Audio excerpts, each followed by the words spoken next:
All right, welcome back. 5:51, another rainy day. Can I just be the first? It's 40 whatever some degrees in New York and raining. Can I just be the first to wish everybody a happy fall?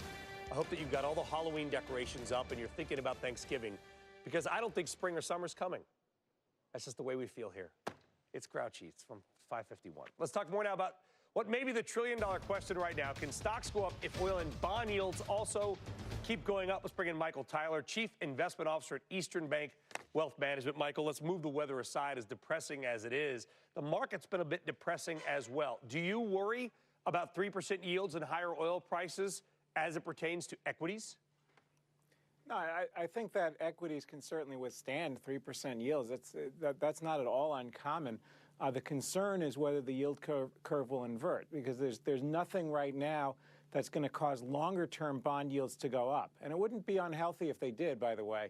But as long as longer-term bond yields are stuck at about 3%, and you can go from 7 years to 30 years, and you're staying within like a quarter point of interest rate, if that's not going up and the Fed hikes too rapidly at the short end, you could invert the yield curve. That could cause people to be afraid of a recession, and that creates a psychological environment that would be very unhealthy. So we have to be very careful with what the Fed does. But 3% yields, 3% 10-year by itself does not concern me. I think that's still healthy. Then why do you think the market seems to be pretty doggone concerned right now, Michael? Well, the funny thing is it's about the earnings. It's not about the interest rate. And when you hear a company like Caterpillar, I think that was really instructive yesterday. And they said, blowout quarter, the numbers were fantastic. And the same was true for several other companies yesterday. But they're afraid it's a high water mark. That's when the markets get nervous, because remember, the PE ratio may look perfectly attractive now, may even look cheap to some people. But the reason that it's low isn't that it's a low price, it's that it's a high earnings.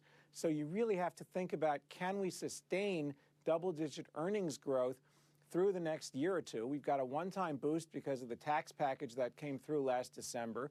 I think that's going to sustain earnings for another year plus or so.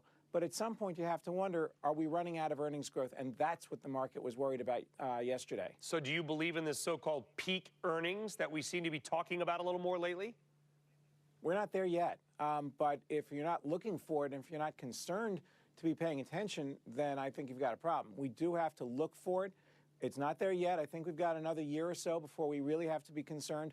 But at the same time, there are a couple of yellow flags that we should be paying attention to. Like what? Well, I think the main one is, in fact, are we going to hear more companies? Remember, earnings so far are tracking at close to 20% growth. That's outstanding. So when you look ahead, what we're seeing are a few companies that have produced great numbers, and yet their stock prices go down because the so-called whisper numbers are too high, or expectations are a little too robust. That's a short-term thing. The market can swallow that eventually. But when you start seeing companies that are cutting their forecasts or saying, we can't sustain these margins, or we can't sustain this growth rate, that's when I'm going to start getting worried.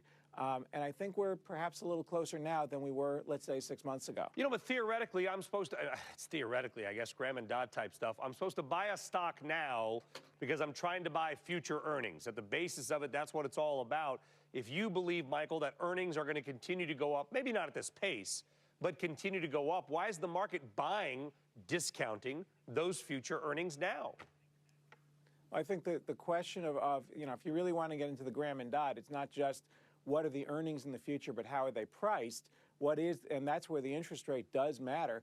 If you see interest rates climbing too rapidly, and you look at the latest dot plot from the Fed, and they're looking for 3, maybe 4 rate hikes this year, another several, 3 or 4 next year, and on into 2020, you run the risk of inverting the yield curve. You also run the risk of short-circuiting economic growth and short-circuiting what the stock market can do, simply because the discount rate that you're going to use becomes too high for what the earnings can support. That's the real risk in the markets right now.